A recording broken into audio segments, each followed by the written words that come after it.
2달 정도를 계속 야근을 한 적이 있어요. 그때는 거의 밤 12시가 넘어서 끝나고 몸도 힘들고 마음도 지치고 스트레스도 굉장히 많이 받았던 때인데, 그렇게 일을 하고 퇴근을 하면서 이렇게 밖을 보니까 건물의 불빛들도 환하고 가로등에 불도 밝게 비추고 있고 자동차들은 다 이렇게 쌩쌩 달려가는데 저만 혼자 이렇게 덩그러니 놓여있는 그런 기분이 들더라고요. 그러니까 영화에서 그런 장면들 지나가잖아요. 왜 남들은 다 분주하게 움직이는데 나 혼자 이렇게 있으면서 어떻게 해야 될지를 모르는 상황. 그런 상황을 이렇게 제가 그런 상황에 놓이게 된 거예요. 그래서 이제 그러면서 또 한편으로 그렇게 굉장히 밝은 이렇게 불빛들이 있는데 이 불빛들이 다 캄캄해지고 없어지고 나면 암흑이 된다면이라는 또 생각이 들더라고요. 그러니까 그 생각이 드는 순간에 너무 무서웠어요.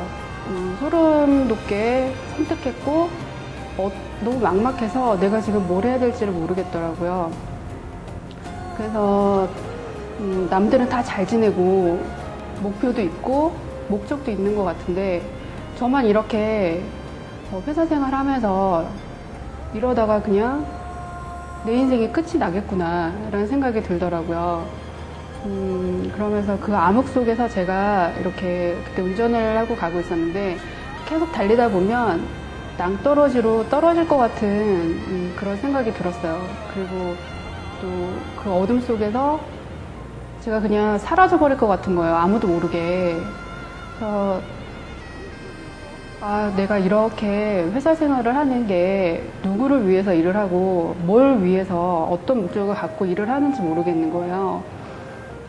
그때 참 많이 힘들었는데 근데 나한테 돌아오는 건 없고 남는 것도 없고 남는 거 월급이 돌아오는데 그것도 이제 하루하루 그 월급 날짜 기다리면서 몇 년을 이제 계속 그렇게 생활을 한 거죠. 근데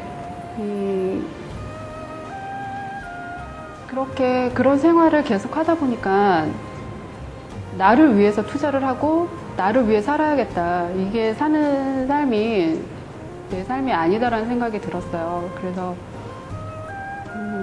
뭔가를 찾기 시작했고 그 찾는 가운데 회사도 그만두게 됐고 그러면서 좋은 기회에 그림을 시작하게 됐죠.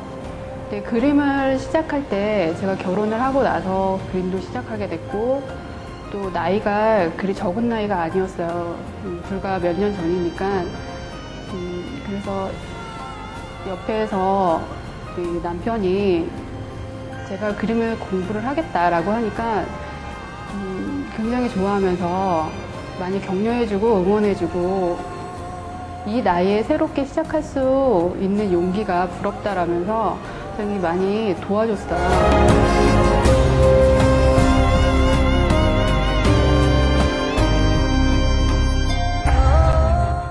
초등학교 때 그 민화를 봤는데 처음 보게 된 게 그 까치와 호랑이 그 그림을 보게 된 거예요. 근데 그 그림에서 호랑이가 굉장히 무섭고 사나운 동물인데 그렇게 표현되지 않고 굉장히 익살스럽고 재미있고 또 눈동자가 하나는 위를 보고 있고 하나는 옆을 보고 있고 그렇게 이제 보통 말하는 사시처럼 되어 있는 거가 굉장히 선명하게 남아있거든요. 그래서 그걸 보면서 이렇게 재미있는 그림도 있구나. 그래서 그 마음속에 항상 간직하고 있었어요. 그래서 인사동 같은 데 가게 되면 그런 우리 민속화나 풍속화 민화 그림들이 굉장히 많거든요. 그래서 그런 걸 보면서 나도 언젠가는 민화를 꼭 한번 해야겠다, 하고 싶다라는 생각을 계속 하게 됐었죠.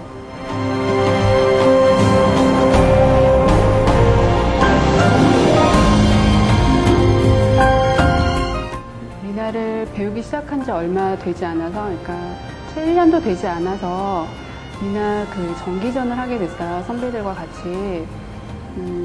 그러면서 이미 선배들은 다 자기만의 색깔들이 있고 주제도 명확히 잡혀 있던 상태였고 저는 이제 뭘 그려야 되나 계속 생각을 하고 고민을 많이 했었어요. 그러면서 전통적인 민화와 어울리는 게 뭐가 있을까라는 생각을 굉장히 많이 하게 됐고, 그러던 차에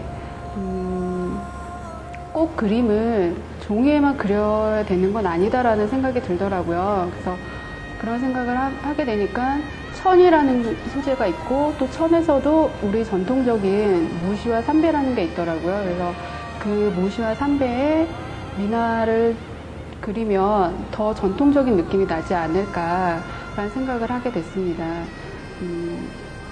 천에는 그 수채화가 먹지를 않아서 그에 맞는 재료를 선택을 하다 보니까 아크릴을 찾게 된 거고, 또 아크릴이 주는 게 표현할 수 있는 게 좀 현대적으로 젊은 감각에 맞게 표현할 수 있는 게 돼서 전통과 현대를 같이 어우러지게 표현할 수 있는 방법이라고 생각이 들었고, 전통 문양과 결합을 해도 좋겠다라는 생각이 들었어요. 그래서 전통 문양 중에서 보상화문이나 길상문 같은 그런 문양중을 차용하거나 응용해서 만들고, 그렇게 해서 나비와 새를 그려 넣었고 더 낮게 표현을 할 수 있을까라는 생각을 하다 보니까 천의 특성을 활용을 하자.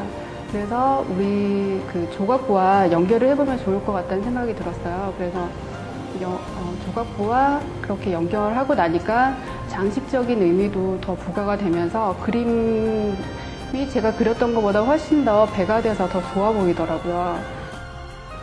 민화에서 제일 중요한 게 이제 딱 포인트가 본 작업인데, 그 본 작업을 할 때 다른 민화에서는 본 작업을 하면 그 있는 그대로를 복사를 하거나 아니면 원래 본 있는 거를 그대로 갖다 쓰는 경우가 많은데, 저는 그렇게 하지 않고 민화 책들을 먼저 보고서 거기에서 저하고 제일 맞는, 제가 이렇게 좀 재미나고 뭔가 형태나 이런 것들이 특이하거나 뭔가 좀 처음에 봤을 때 독특하다라고 느끼는 것들이 있어요. 그런 것들을 따서 스캔을 받고 포토샵 작업을 통해서 본을 만들고, 그리고 본을 만들어서 괜찮다 싶으면 그거를 복사를 해서 천에 옮기는 과정을 거치고 있습니다.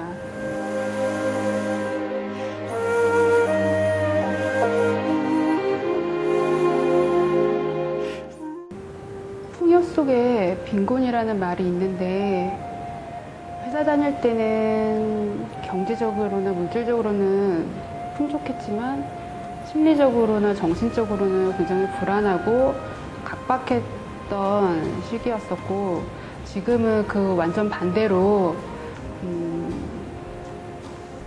정신적으로나 심리적으로 더 나아지고 있다면, 경제적인 부분에서는 많이 열악해졌죠. 그렇다고 뭐 제가 할 거를 못하고 이럴 정도도 아니고 충분히 생활은 다 되는데, 지금 제가 전시를 총 3번째 하는 전시예요. 4번째 하는 전시인데, 제가 전시를 할 때마다 계속 성장하고 있다는 걸 제가 느껴요.